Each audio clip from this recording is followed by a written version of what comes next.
the first time I ever had sex, I was drunk and high. So I was completely numb.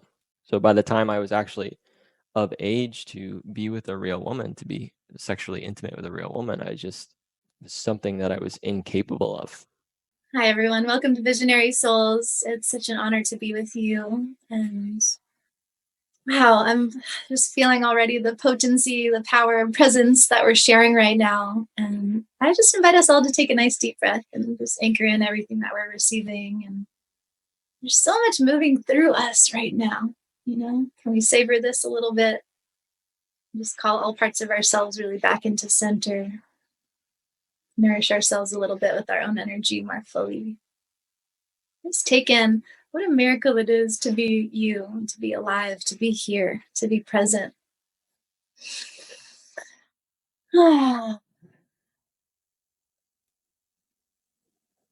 It's so it's so weird being human.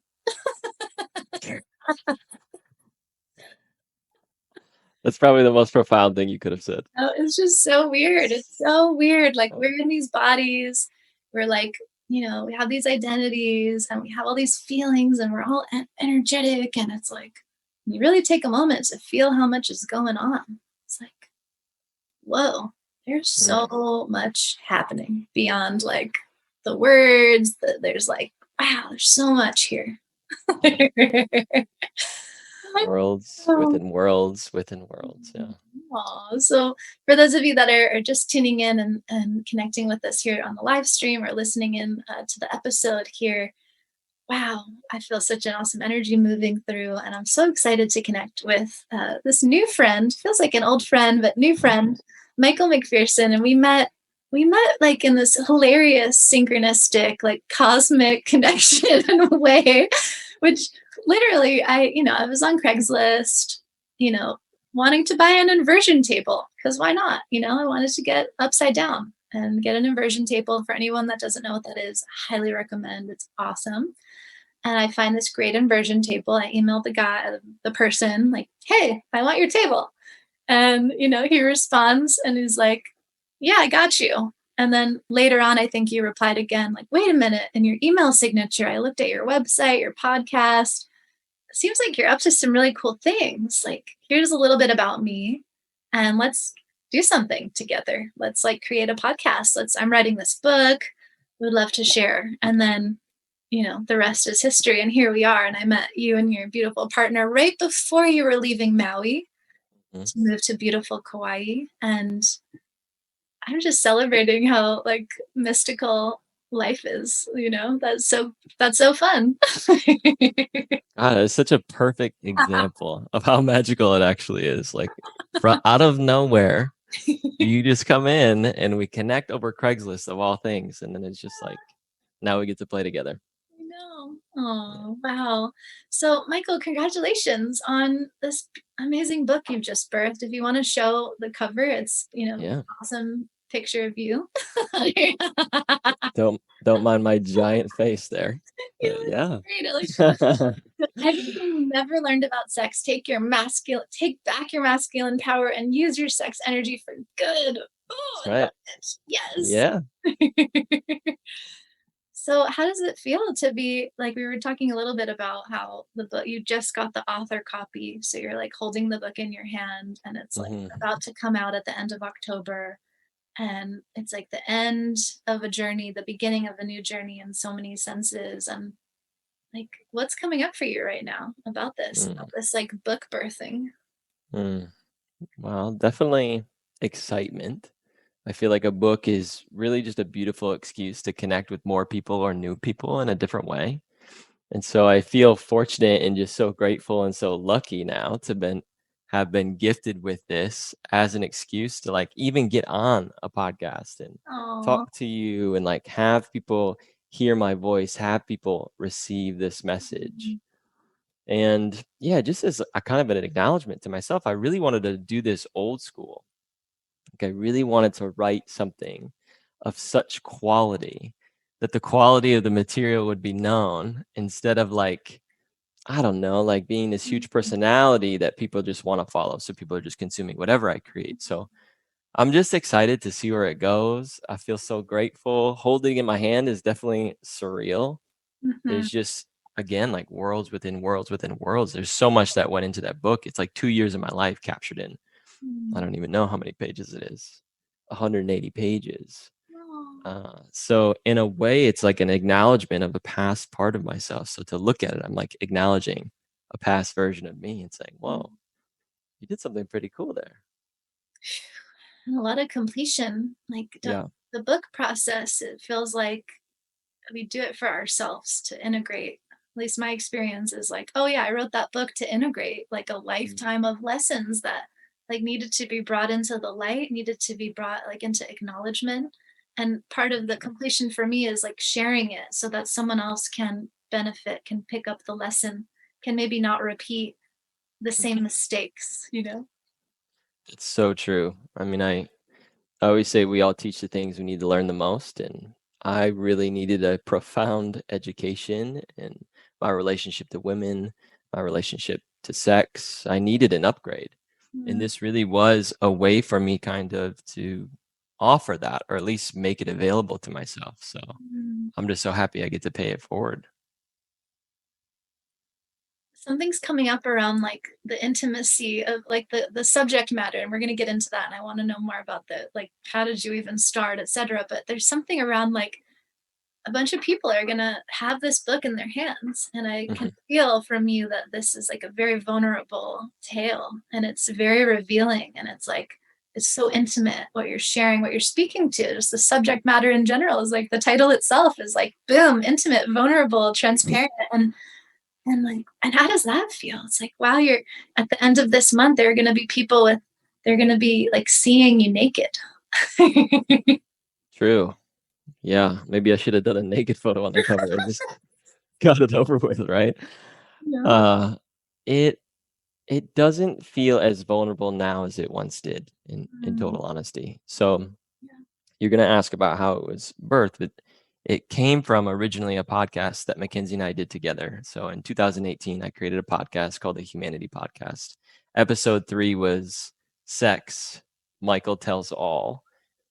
And that's what really felt like, gosh, maybe one of the most, like, vulnerable moments of my life, certainly as an adult, to go into and just state exactly or cleanly what it was like for me when I was young, Mm, to tell it how it was without any story, without any mm, looking good, without any trying to extract wisdom out of it. mm, And I felt really vulnerable after putting that out. But the response that I got, I mean, literally a year later, I was still receiving emails from people from the audience that had listened to it. Actually, yesterday, I got an email from somebody, a message on WhatsApp. Somebody had just listened to it 2 years later, over 2 years later, and, like, received it, received the vulnerability, received the potency. So, mm, yeah, when I got that it was making a difference for other people, it wasn't just my personal freedom that was involved. That's when it dawned on me, like, I need to stop waiting around for someone else to come out and start talking about this, and mm, just be the person that starts talking about it. And that was my intention. My intention in no way was to be an expert on sex. In fact, when I found out I was going to be like the sex guy, I was like, really? I'm going to be that guy. Like, I like having a conversation with the universe. You couldn't have given me anything else, of all the other topics that are in the world. So I was obviously confronted by that and had to deal with it. But the intention is really just to start a conversation. It's to loosen up a space that's been so tight and mm, held by trauma and shame and many other things, distortion, and just open that space up and loosen it and bring some grace mhm, for ourselves, for each other. Because really, like, it's us, yes, but really the future generations are the ones that are counting on us to do this work. They're the ones that are the most vulnerable in terms of mm. talking about vulnerability. I'm just hearing the word innocence. innocence, innocence. We are such innocent divine beings, and we are sexual beings. We're all born from sex. We're born from this divine union, this divine act, this divine expression. And yet, Mm, so much of our life and our society external systems have been oriented for so long about repressing, around repressing exactly this, our innate power, right? And so yeah. we're in a liberation right now. We're Mhm. reading a liberation right now, and it is at the root, I sense, founded in liberation of our sexual energy and expression. And I Mm, feel that you're exemplifying this. Like, what is the path? Like, how does one come into their personal liberation of their power, and through this often very shadowy space? Because it yeah. it's where all of our power is stored. It's like all of our power is there, and then it's like it's so confronting to actually feel how Mm, powerful we are. And wow, and so there's so much here. And where did this I'm curious, like, what you feel called to share. Obviously we can all read the epic story, but what's the, like, when you look back on your life and you're kind of tracking back, like the different traumas and the different, I'm sure, stemming from like early childhood and different examples you had around. And I think you spoke about like porn relationship to that. mhm. What was maybe, or what even now feels like when you look back at that story? Like, what was one of the key moments or key experiences that you track as like one of the massive distortions that you had to liberate yourself from on this path? Well, as you're talking, what's coming to me is just my parents' relationship with each other and also just the energy of our household. So Mm, the energy of our household, I was born sensitive. We all are. But mm, I was very like emotionally in tune with my environment. mhm, Whether that's because I came in that way or it was like a trauma response, I don't know. But mhm, I always had an awareness emotionally of what was happening in my environment. And my family, especially my parents, were very emotionally and sexually repressed. We were part of the Catholic Church. My parents are still part of the Catholic Church. Not to like stamp that as the reason why, but an attributing factor and other things that go along with that. But what that did was it created an environment of fear. It wasn't that I feared for my life or like I feared that I was going to be harmed, but I didn't feel safe to talk about what I was actually experiencing. And if I'm going to be really honest, I just had the same experience yesterday. Like, this is what I'm healing mm, right now. I just had the same experience yesterday with my beloved and sharing something with her that I was afraid to share. Like, there is this fear in the environment. Like, if I share this, I'm going to be made wrong. If I share this, I'm going to be an outcast. If I share this, someone's going to look at me and say that I'm bad. If I share this, somebody's going to lock me up and give me some drugs and try to change me. So fear is what was present in my young environment. And fear, when I sexually matured and had my first sexual experience with myself, which was very innocent. The first time I ever masturbated, I had never seen sexually explicit material. mhm, I had never seen porn. I had no idea what sex was. I mean, there's an idea in the distance, but it's not something I'm contemplating, even concerned about. But the first time I masturbated, I was feeling the energy in my body so purely, mm, and I wasn't projecting anything onto it. mm, I wasn't having sexual thoughts, imagining sexual imagery. I was just with my body. I was with the energy in my body, what I call my sex energy. And it was so pure, so innocent. I was like, when that wrapped up, I literally thought I had discovered magic. I was like, I don't know what that was, but that was awesome. The only thing that I could think was like, I'd have to do that again. That was just so magical. I have to do it again. It was like that. Totally. I relate, completely relate. And then after that, it was like, do other people know about this? Do my parents know about this? Am I the last one who's learned about this? So if I start Mhm. talking about it, it's going to be really embarrassing for me because I'm going to be a newbie. Mm. So that's really when the fear that was innately in my environment impacted me, because I didn't trust that my parents or my sisters or my friends could really hold a conversation like that. So I initially resorted to porn as a means of education, because if you think about it, porn is a safe space in a sense because nobody else is there. Mhm. You know, you're not confronted by the presence of another human. Oh, your sound's tapped out again. How's that? There you go. Sorry about that. Okay. Yeah, you're safe. And so that's why it was so Mm. enticing to me. Uh, and I went there to learn. And obviously, what happened from there is my story. And now what I'm working on healing and helping other people heal. Mm. But I would say the fear in the environment of my young life Mm. that I couldn't have even put words to at that time in my life. It's probably like the biggest thing that started me on this path. Mm.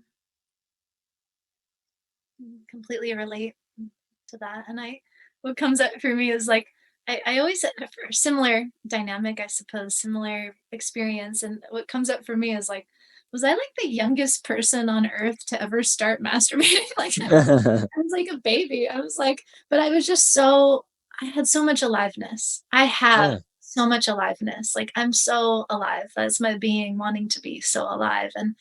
And so part of my healing has been to like do timeline healing and looking back at those early moments, especially when there was a lot of shame Mm. because and it has to do with sexuality expression. Like, yes, I was like exploring my body and there was so much innocence and just but then very quickly, even without anything being said, energetically the cues I would get from my parents, who are my examples of how to be in the world, were like, you know, it just didn't feel safe. Mm. It maybe didn't feel, of course, what didn't feel safe was actually, and it connects for me with just speaking my truth, which I think you're saying the same thing. Like, I didn't have a safe space for my true expression to land in whatever form that would take, whether it was physical expression, but for me, mostly speaking. From a young Mm. age, I was told to not talk back, to be quiet, to not be so hyper.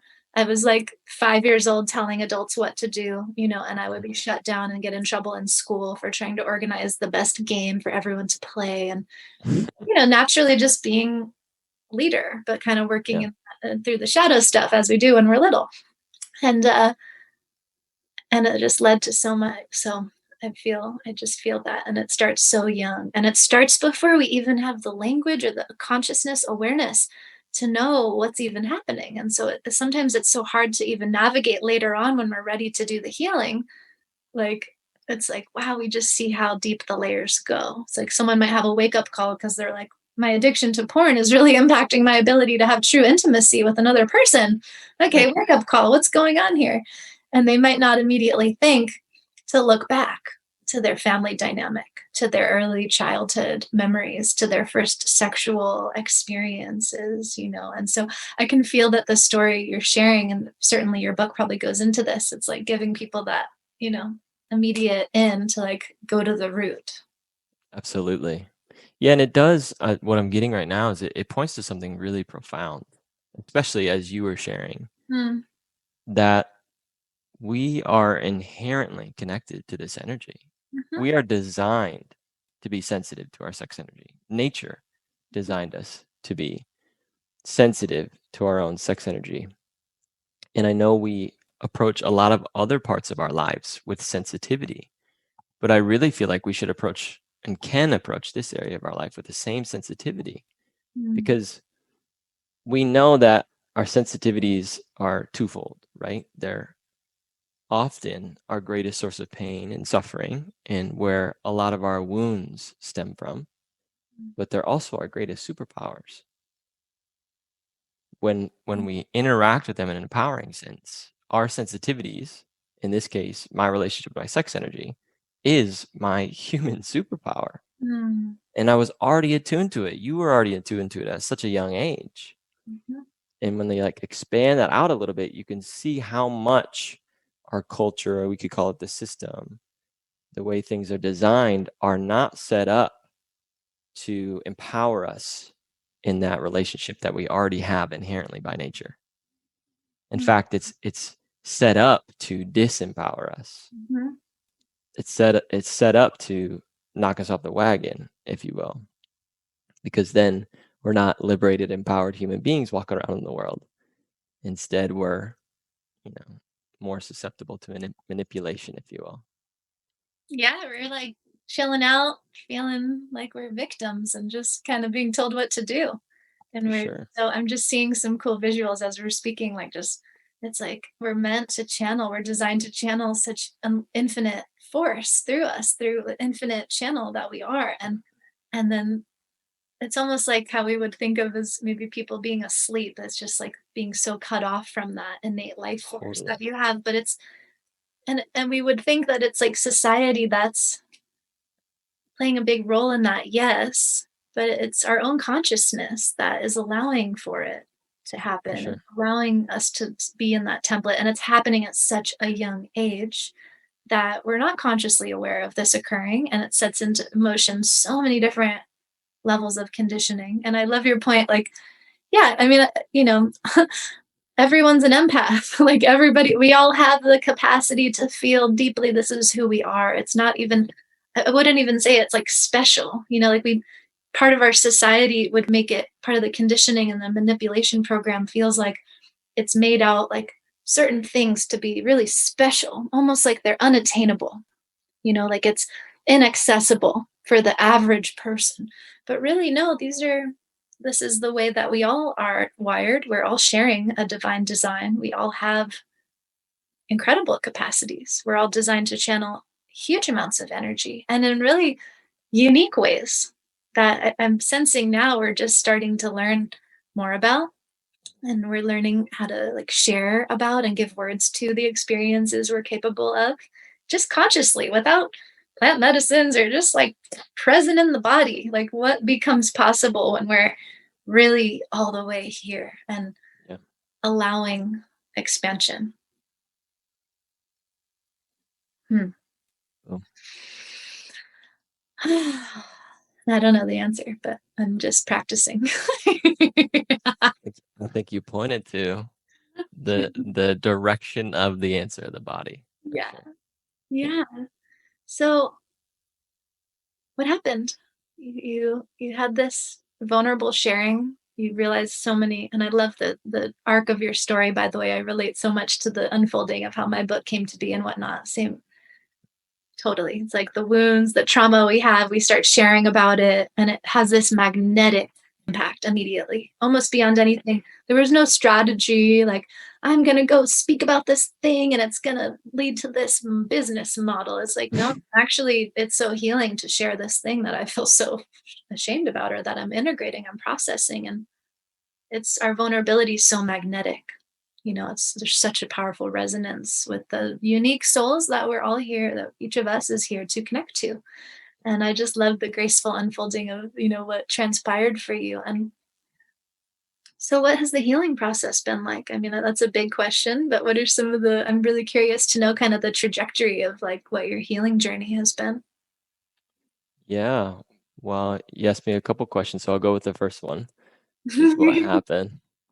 And what happened was, and it wasn't until like 20 years later that I actually realized what happened. And what I realized, and so I'll start with like the Mhm. education piece, if you will, is that sexuality got collapsed with sex energy. Mm. And so those two different things became one and the same for me. So by design, I was sensitive to this energy. I'm meant to channel it. I'm meant to move it. It's meant to be expressed in abundance in all areas of my life. But now I just had this tiny little pee hole of a funnel called sexuality that I was trying to force it all through. Mm. And so when I was exposed to porn, it was like, a whole world that wasn't previously accessible to me suddenly became accessible. And I was seeing every genre of sex, if you can even call it that, that's out there. And so I learned, and of course, it's again by design. Every time that I would go in, I would receive reward. So I'd go in, Mhm. pull up the screen, stick my hands down my pants, do the thing, and then I'd get rewarded. The dopamine and other neurochemicals would drop into my system. Mhm. But again, it wasn't until later that I realized that what I was being rewarded for was devoting my energy, my sacred sexual energy, to a synthetic reality that was created by men and other forces. You know, we created this synthetic world. We created the synthetic feminine, which is, you know, perfect body, fake breasts, a woman that's has a sexual appetite that exceeds that of a man. And we made that because as men, we wanted the bounty of the feminine without having to earn her trust, without having to earn her respect, without having to see her. We wanted to take what we felt we were due without truly offering our vulnerability, our hearts, Mhm. our strength of heart to support love and serve the feminine. And so all of that happened to me. And on top of that, I was immediately, it immediately created insecurity. Suddenly I was looking at my own body and seeing that my body wasn't the same as the masculine male bodies that I was seeing in porn. So I wasn't ripped. I wasn't like sick. I didn't have a monstrous penis. So it was like Right. immediately I was like, wow, I'm not that. Mhm. Mhm. And so now everything that I do is going to have to compensate for not being that inherently, Mhm. because that's what a man is. That's what women want. And that's what you need to be in order to be a man and sexually satisfy a woman.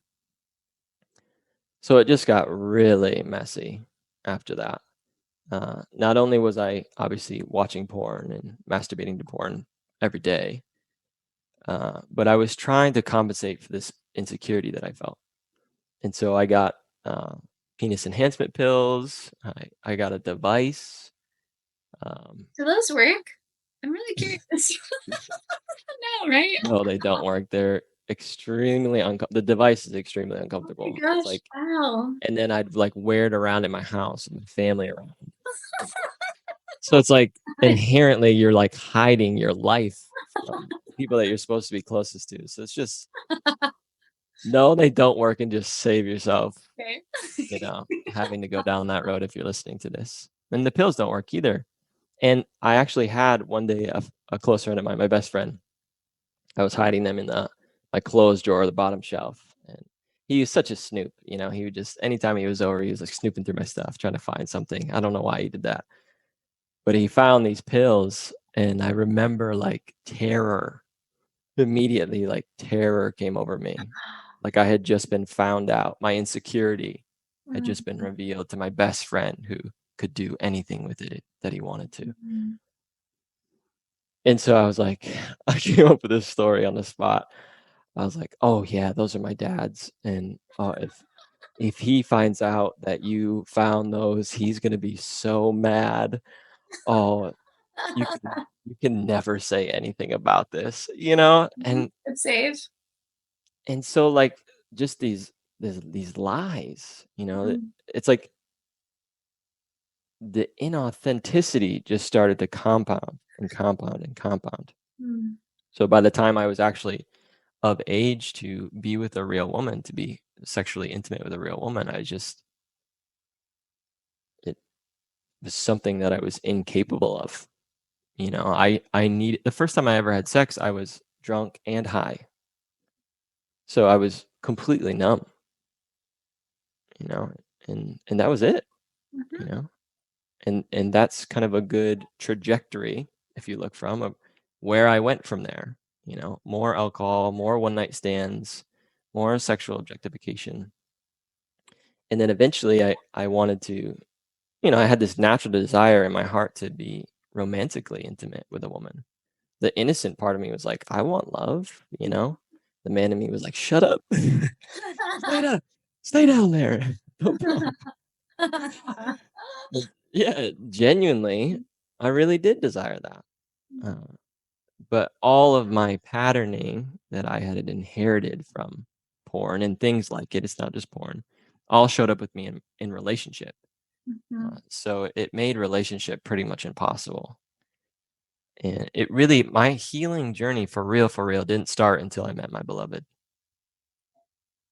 Truly. In 2017, I met Mackenzie, and it was like, I had already wanted to change. By that time, I was 27. It was like, it's not cool to masturbate to porn when you're 27 anymore. It's like shit or get off the pot, buddy. Like, figure it out. Mhm. So uh, when I met her and felt the exchange that I had with her and how profound that was and what this was going to be is feeling into the relationship, I was like, these things can go no further. These these ways of being cannot come with me into this relationship. And so my healing journey really started when we created our container, our divine union. Mm. And she's the one that initially invited me into sacred sexuality in the first place. It wasn't like we had a very adult conversation where we sat down and explored what sacred sexuality is and defined the terms. And it was just her way of being, the way she honored herself sexually. I felt it. And so it was like, you know, rise up, meet her there. And then once I met her there, it was like it very much became my own expression. Right. And then I took it further and I was like, oh, let's go. What else can we learn? What else can we explore and learn here? But yeah, that's where my healing journey started. And honestly, whether it was through just the contrast and conflict in our relationship, Mm. like a lot of what I learned was mirrored through her pain. She would be hurt by something I was doing, and it would like show me that something's off here. Mm. Like you need to look. Mm. And so I started, and we had a lot of help too. So we started working with the gene keys. We've been working with plant medicines throughout the course of our relationship. I had a lot of support behind me. I had a beautiful community of people that I was just getting connected to through our cacao. And so it was like everything just kind of aligned to Mhm. support me to Mm. actually go on this healing journey. Mm.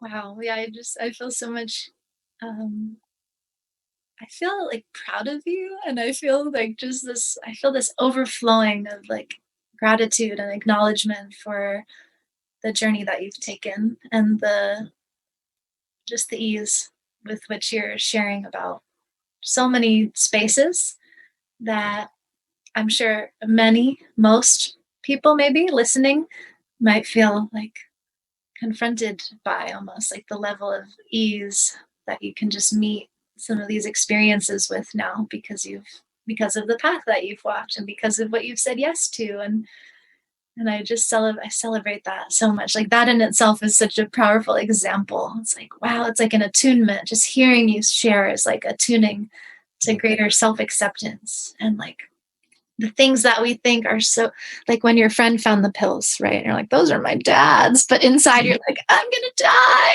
I Yeah. don't know if this is what I'm really doing. Like that Mhm. shame that we can hold for so long.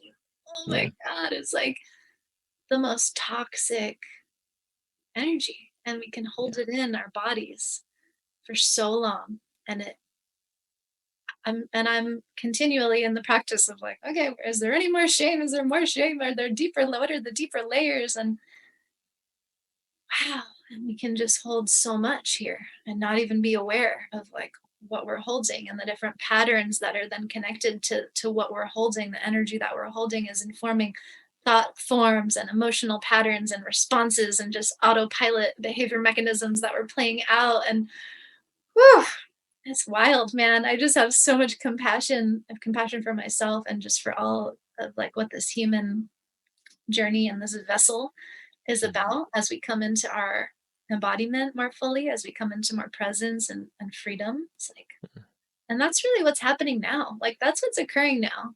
Like I feel it. The rest of 2020 feels like it's about like meeting the shame, meeting the shadow, Mm, meeting these repressed parts, meeting the like forgotten, when you're saying, this the innocent part of you is like coming up, like, I want love. I just want a sweet, loving, beautiful connection. And then the maybe more, forward personality is like, shut up, bitch, or whatever it is, like stay down there. And there's all these polarities that exist within us. Like we have all these parts, and what are the hidden parts that we can be with? And I mm, love how you're sharing the example of like how it all comes up in relationship. It'll all just come up, especially when you're committing to that divine union. Like it is mm. about committing to facing your shadow and bringing it Yeah. into the light completely. Yeah, I really, my experience has almost been backwards. So I've heard from so many men throughout the course of my life that uh, relationships are a lack of freedom, right? Mhm. You no longer have the freedom, if it's your agreement, to have sex with other people. You no longer have the freedom to uh, go where you want, when you want, without having to communicate and inform somebody that that's what you're doing. So it's like creating a container almost seems like you're making your life smaller. But my experience was the opposite of that. Like I found freedom, like what feels like true freedom to me Mm, through devotion. mm, And I had never experienced anything like that before. And so, like inside of that devotion, inside of the container that we created, as it relates in terms of shame, I would literally have spontaneous memories that I had totally repressed, mhm, totally blocked out. And it would surface so strongly for me that it was, you know, how when something surfaces and you literally just can't hide it. It's like, I can't be around my beloved if there's something in my space. She'll know, I'll know. It gets super awkward. We'll end up fighting about something that has nothing to do with anything that's actually going on inside of me. So it has to come forward. And many things did, many things that I blocked out. Like I had cheated on my last girlfriend. I went out and had some drinks with my friend, blacked out, ended up sleeping with somebody, and woke up with this woman in my bed. And I was just like, mhm, you know, a moment like that changes everything. You just like, everything's different now. But I never told her. I didn't have the courage to come forward and tell her. So I actually stayed in that relationship for like 9 more months because of the guilt and shame, because I was holding on to that. And obviously, it was on top of a huge inauthenticity mhm, to not come forward and tell the truth. But when I remembered that, and like when mm. I didn't tell obviously Mackenzie when we first got in a relationship because she thought I was the most amazing man ever, and I wanted to keep it that way. Nothing to see here. I'm exactly as you see me, perfect. But yeah, when it showed up, I remember just like shaking, Mm, shaking. My body was like physically shaking. So we're talking about the body, like mhm, viscerally, like I was shaking as it was coming out of me. mhm.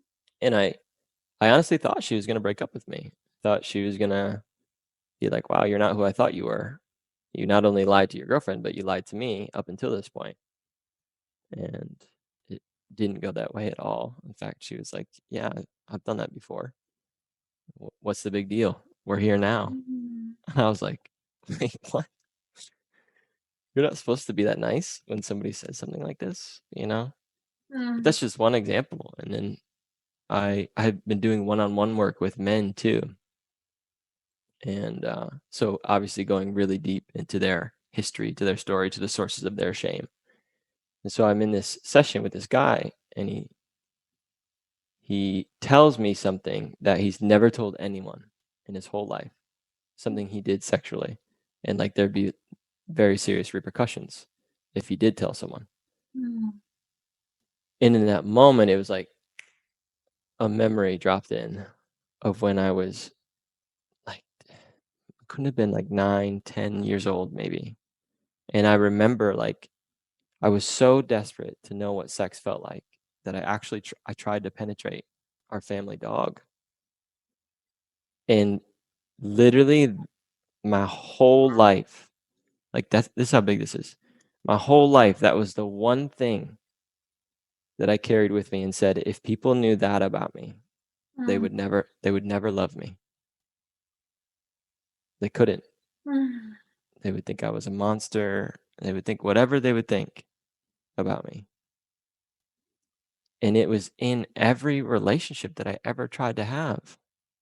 I couldn't let love in because I had this thing that I was holding on to and making myself wrong for. mm, And while I'm not like condoning the act, I'm obviously at an age now where I can be responsible, radically self responsible.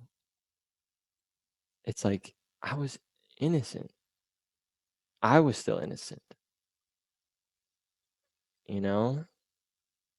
So, yeah. And then after that, again, relationship is like sometimes again going upstairs and like sitting her down and be like, I need to talk to you.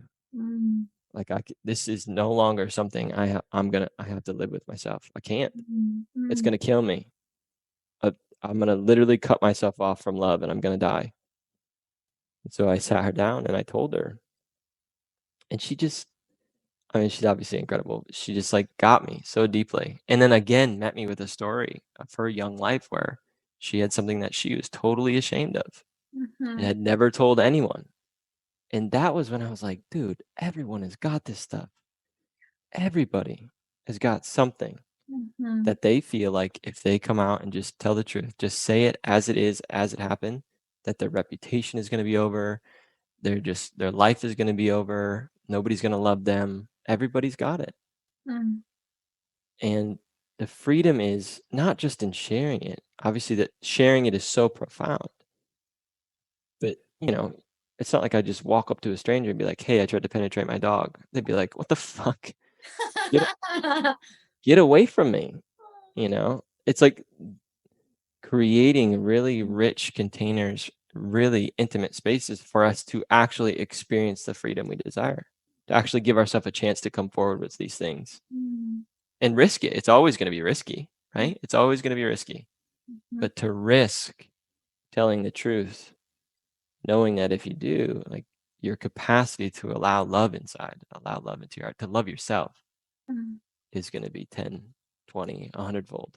mm. Well,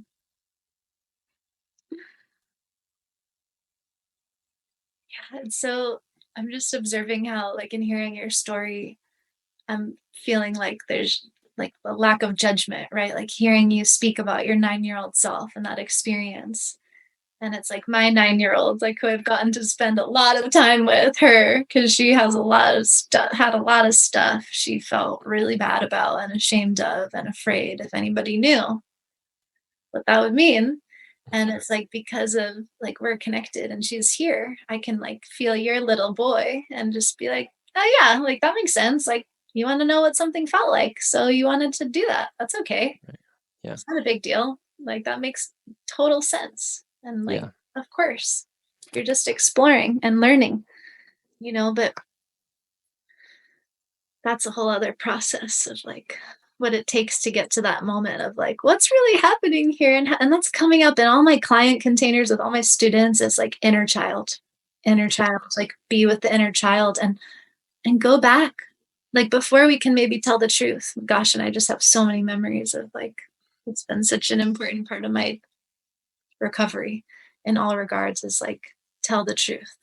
Tell the truth no matter what you think is going to happen. Like, even if you think it's going to kill you, even if you think this person's going to kill you, if you tell them, like it started when I first got sober from, pretty long career of blacking out, one night stands. Hearing you speak, I remembered, I'm like, yeah, there were so many like that, the one night stands and like waking up with someone I didn't know in my bed or how like not knowing how I got back to my bed or to someone else's bed, like that doesn't even figure as like such a big deal. Like that, Hmm. like that's not even a big deal in terms of the other things I was doing.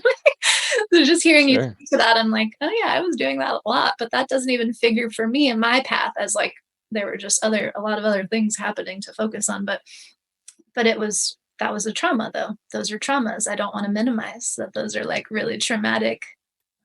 Even right now, the way I just described that is minimizing what is actually a really prevalent, like traumatic pattern. So I'm just Mhm. giving that space. And, wow, I was just remembering like the process of making amends. That's what you're reminding me of. Like anytime we're willing to, and it's usually after doing our own inner work, though, like we Mhm. can't just maybe be expected to go out and gonna go scream my truth from the mountaintop. That's not always the most loving thing we can do for ourselves. It's like to get to that point where you were resourced to share with Mackenzie what was coming up. It's like you did the inner processing, maybe of like, or what's invited is the inner processing of like, okay, this memory's coming up. Okay, how old was I? And like, can I Mm. connect with that timeline as my present day or even higher self, whatever feels more like stable, integrated in your being as a guiding light, as an Yeah. illuminator? And like, it's almost like, yes, self-parenting, telling yourself what you needed to hear in that memory, in that time, being there, soothing, nourishing, reflecting. It's okay. Of course you would choose that. If that makes sense. It's okay. There's nothing wrong with this. I forgive you. I love Mhm. you. Whatever you needed to hear. And just like meeting ourselves with that level of presence and acceptance, because nothing's wrong. We wouldn't be here in this moment as we are now if all the things hadn't happened. Like nothing's wrong. And then the whole game of shame just almost like unravels as like so illogical. Like, why would I Mhm. hold on to all this regret and resentment and all the patterns? Like it all, everything had to happen the way that Mm. it happened. And how can I clear this out? And I just remember, so I was a couple years, maybe like a year sober, and I had like hundreds of amends because I had like a long, dark career drinking and drugging, and I had like hundreds of people that in the ninth step, it's like we become willing to make amends, Mhm. to the people we have wronged or caused harm to. But Mhm. before I go and meet them, I do my inner work to see what really happened. What was the reality of what occurred in the situation? I'm not going to go knocking on people's door because I just want their validation or attention or to be like, look at how great I look now that I'm sober. Like, hi, want to go out again? Like, something like that, which was really hard for me because I had a big, I was like, I look great now. I want to like connect with some of these people that I did wrong and like show them how awesome I am now. Like Right. get their approval. And it doesn't work like that. It's like we're Mm-mm. humbly willing to meet and just, and like you said so clearly, like without a story, without other agenda, just like, can we actually see reality for what happened and take responsibility for it and like see Mm. the right sizing of reality without this like coloring of the shame or the other emotional, like the trauma, the unresolved trauma that made us wrong for having an experience, And Right. so I, there's just a lot here, and I'm always in the question of, and I guess I want to ask you, like,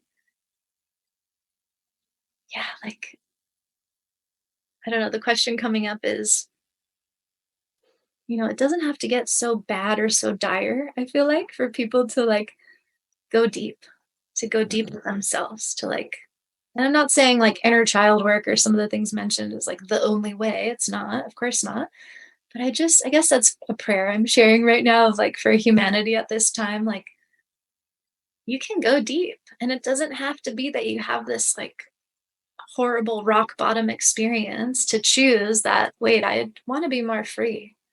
I Yeah. want to experience more intimacy. I want to experience more authenticity. Like, how great can my life be?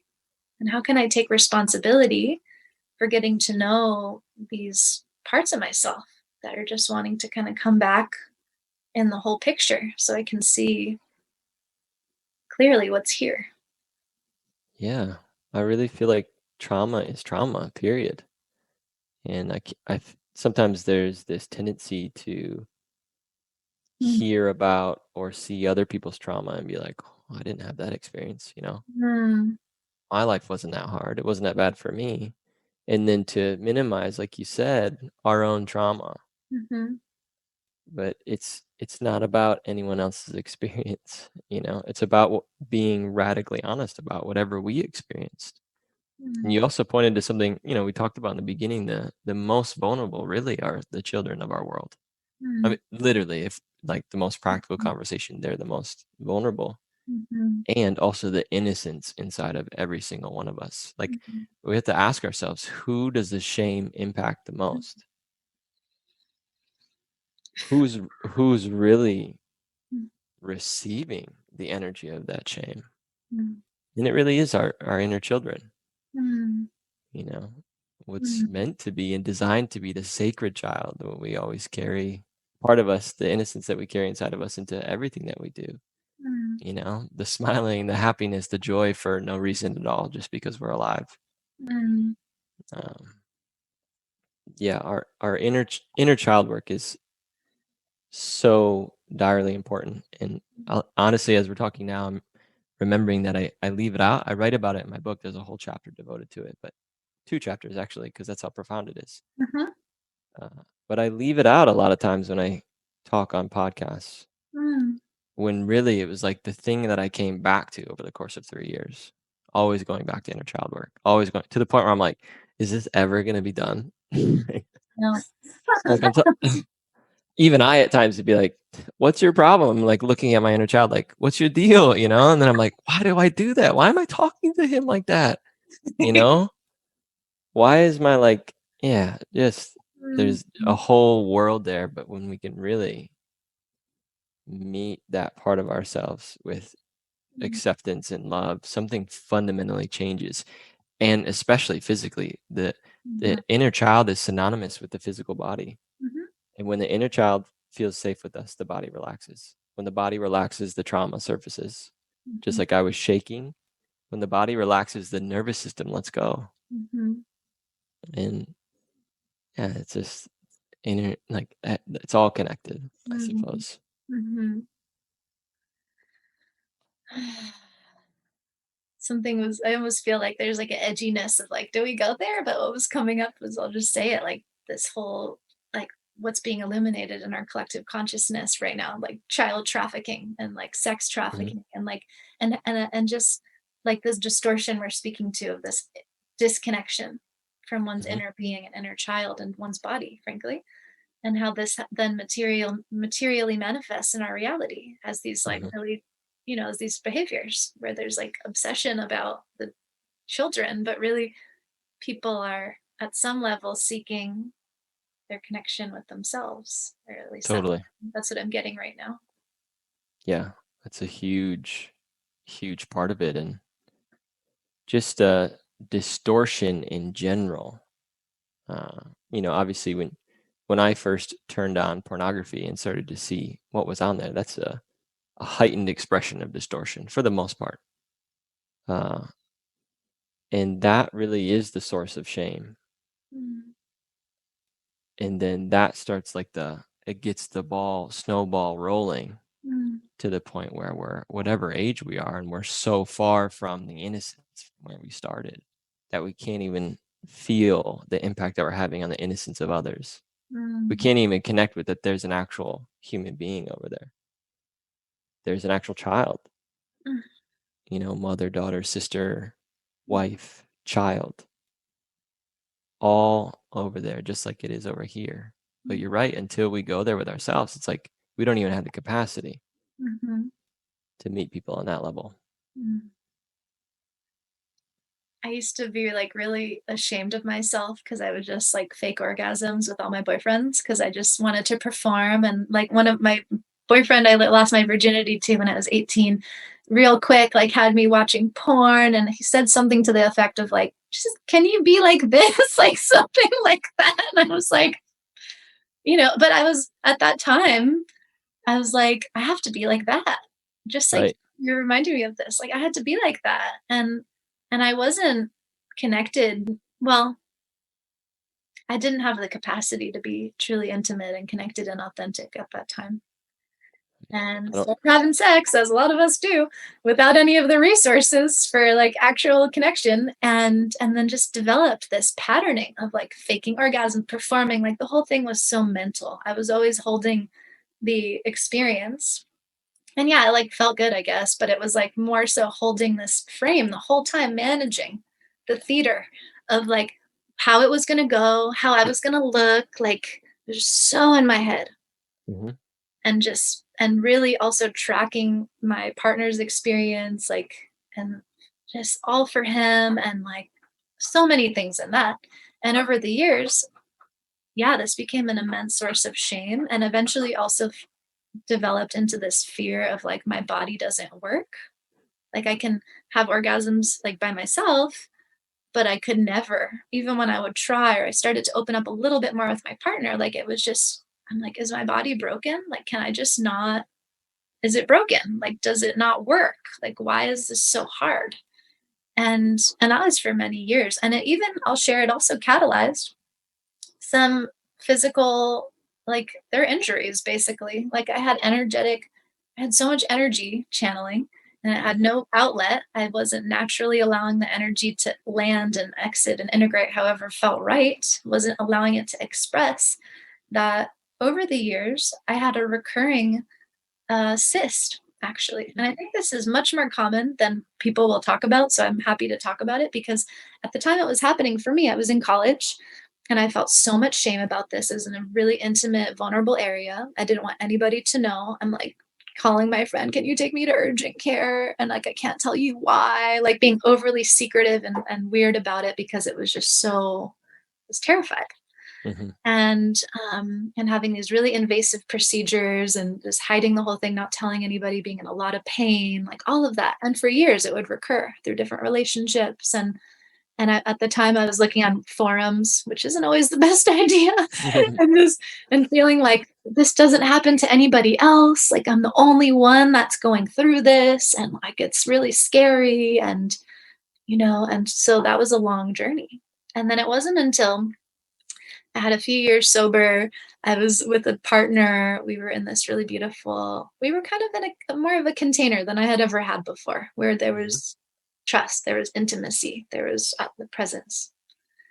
And I decided to tell this guy. He came to visit me in Bali at the time, and I had just this is funny. I was a couple years sober. Right when I moved to Bali, though, I I wonder if I want to even share this. Yeah, I don't know if I've ever shared this before. Actually, cool. It's a couple years sober. I just started my business. I was like working with clients.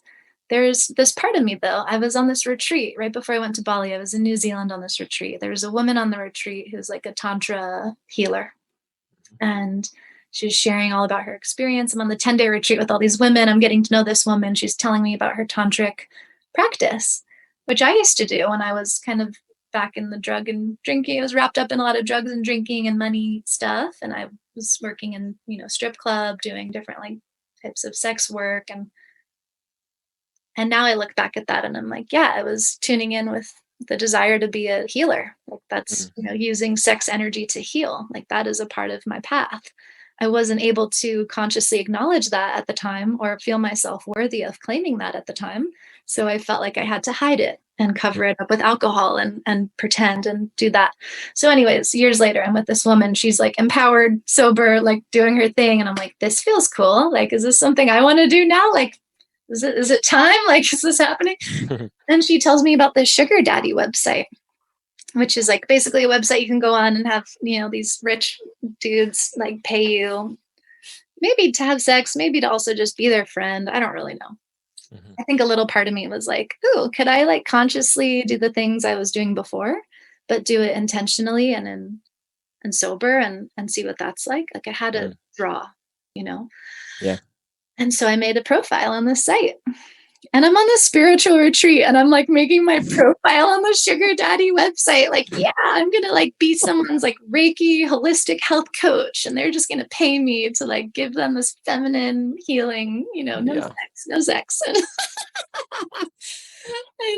I started talking to this guy, David from like Jakarta, Indonesia or whatever. And we're like connecting and I'm like feeling it reminds me of the good old days where I'd have all my like clients and the people, I used to like kind of having that edgy secret life. Like I Yeah. really liked that actually. And I still kind of like that, having little like edgy secret. I don't know, there's something about that. And long story short, so I go to Bali and I actually fly to Jakarta to meet him. He buys me a plane ticket. I'm gonna meet him in this hotel. We're gonna have this whole time this weekend. I'm in the hotel And he calls me and he's like, "Hey, let's meet tomorrow at this time. It'll be great. We're gonna go out to dinner and talk about, what we're gonna do for the next couple days." I'm like, "Okay, cool." And then I have a really, like, the feeling drops in my stomach of like, this Mm, is really bad. Like, what am I doing here? I'm in the mm, middle of like one of the world's busiest cities. Nobody really knows where I am.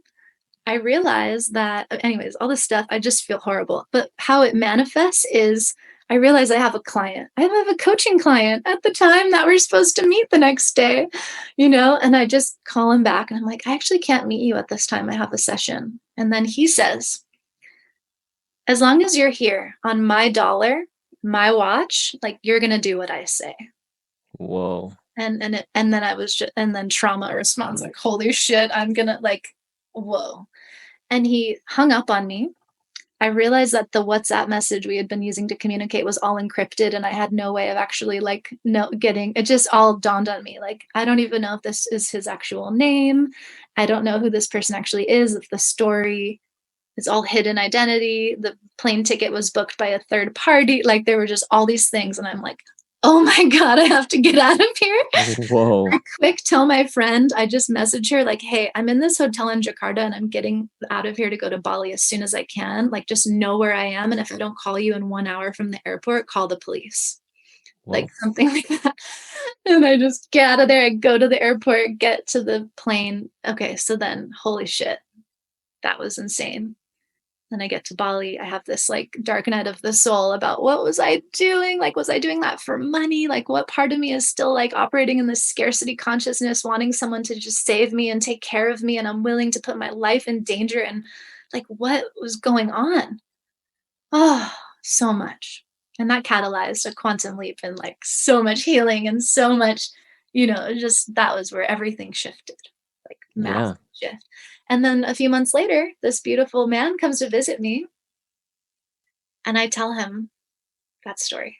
Mm, And I had never told anybody. I think at that point in my journey, actually, I had never told anybody about any of the stripping, the other, all the stuff I had done, and certainly not this story. Felt so ashamed about it. Like, who am I promoting myself on social media as this like sure. healer and coach? And then I'm like Yeah. going to do this thing. Like, who's that? And I tell this to the guy, and I just like you said, it was just, it couldn't be avoided. It was so heavy on my awareness. And I felt so terrified of what speaking this out loud would even mean, and if he would wanna, like, leave or not even be there, and he's like he just met me with so much love. Mm. It's like, I totally understand. Like, that's I don't remember what he said, but I just felt so accepted. Mm. And then I had my first orgasm.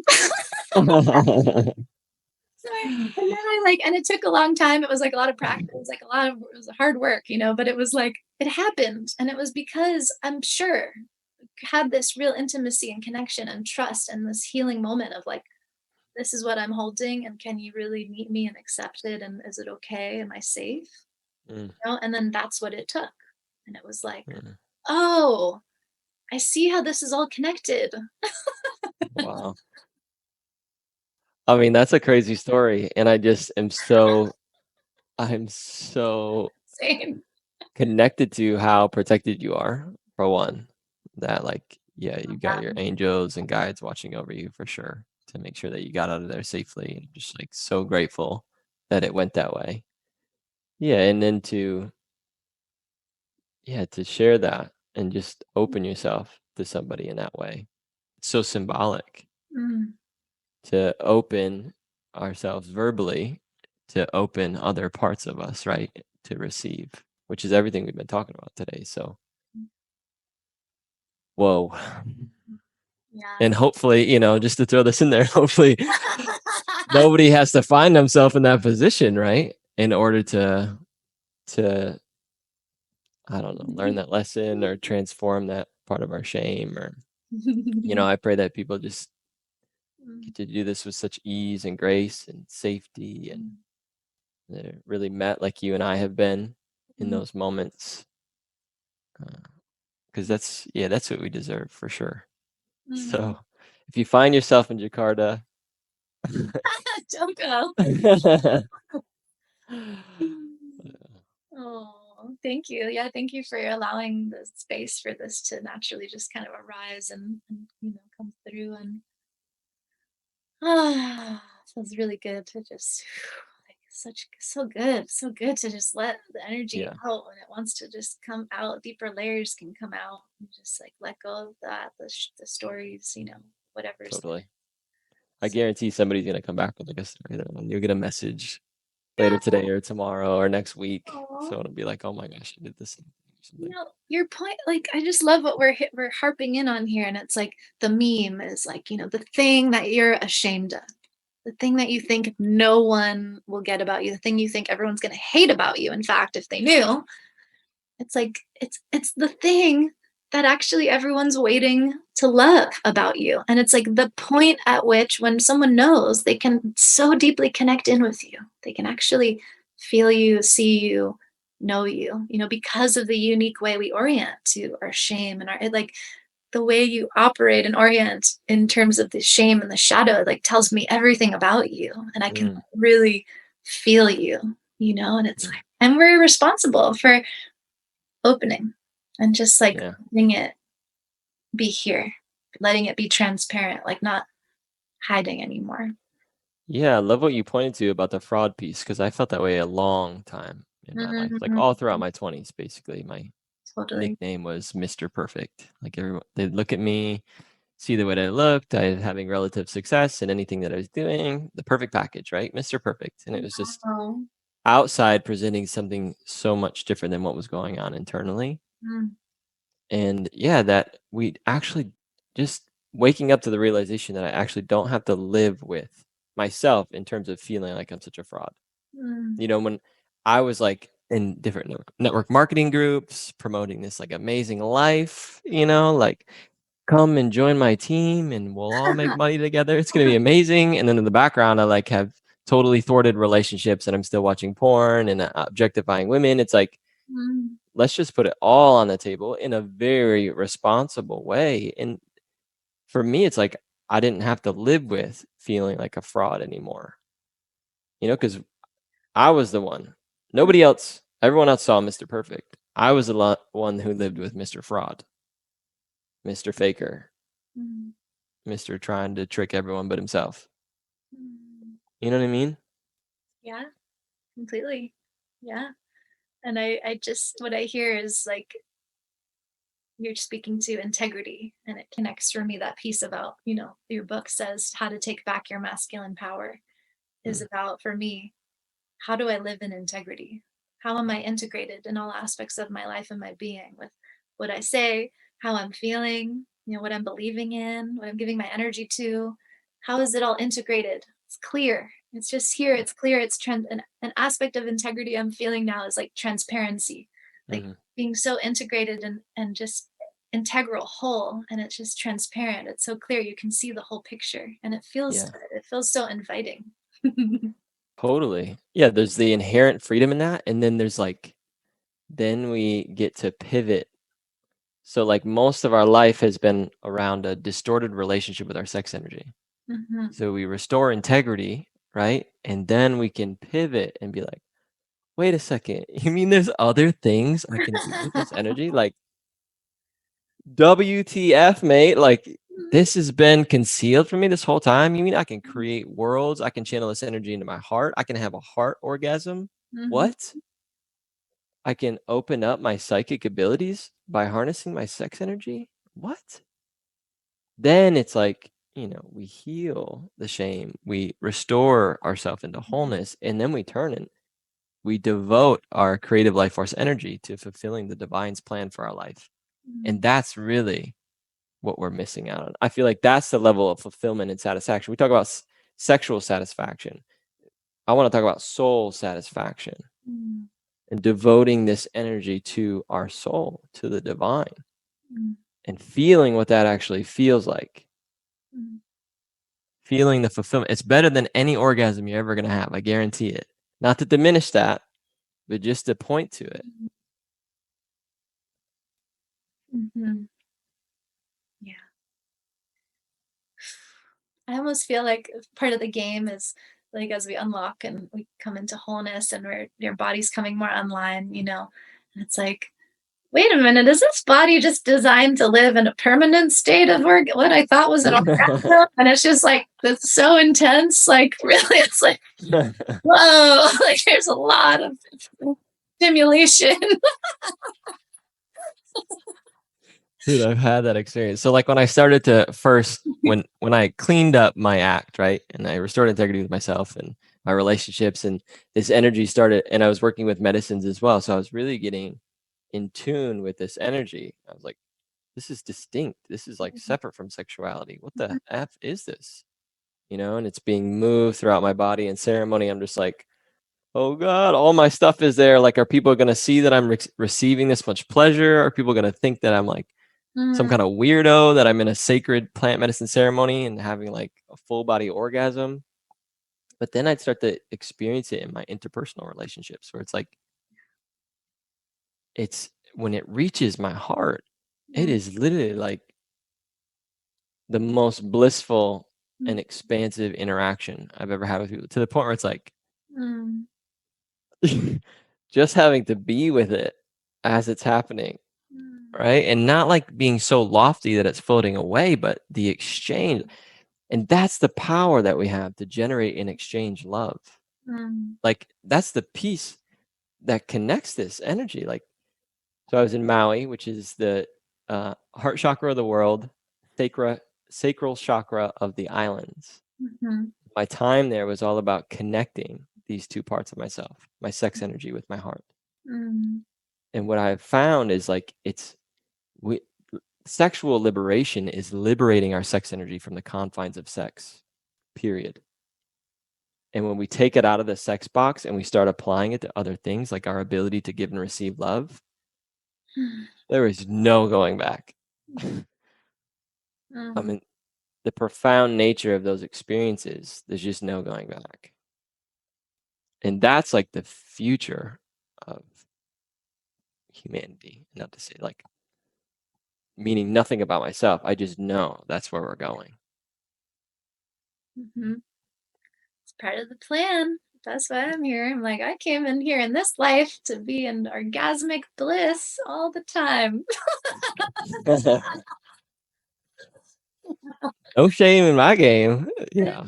it's just normal, and it's just like a normal way of being, and we learn to really interact with our energy in a new way where it's like Right. we achieve these heightened states, even the states we may have experienced in other, like you said, medicine journeys or with other things. And it's like, wait, I have these capacities innately wired within my being that I can actually Hmm. summon forward whenever I want.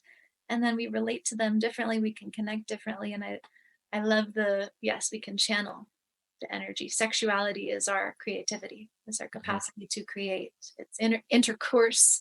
And that act is like such a tiny little, like you said, the peephole. And Right. it is our life. It's our whole life. And it's Yeah. like, we haven't even really used the word tantra at all, but it's like that's tantra. Like that's Hmm. maybe one way to understand is like that type of union and you know so tapped in with our authentic unique expression and how we are relating in that way with all of life in every relationship, not just with people, but how do we relate to anything and everything, and how much presence are we bringing, how much of our divine, I would just say our divinity, Mm.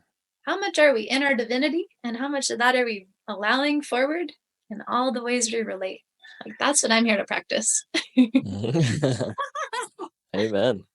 The rooster Oh, agrees. I know. They're always like right on. They're Affirming rooster. yeah. No, mine in my backyard are telepathic because they chime in at the right moment. It's ridiculous. They're your roosters. Yeah. They're galactic roosters. Nice. So I feel like I could talk to you forever, never, never, never, never. And I feel like we're at a good kind of closing ending note here. Yeah. And I want to ask, yeah, like anything else you want to share, anything present on your heart? S- Obviously, ways people can connect, and your book's coming out later this month, so we'll have all the ways everyone can connect with you and share with you. You also have all these other amazing ventures that you're a part of. So, what else? Mhm.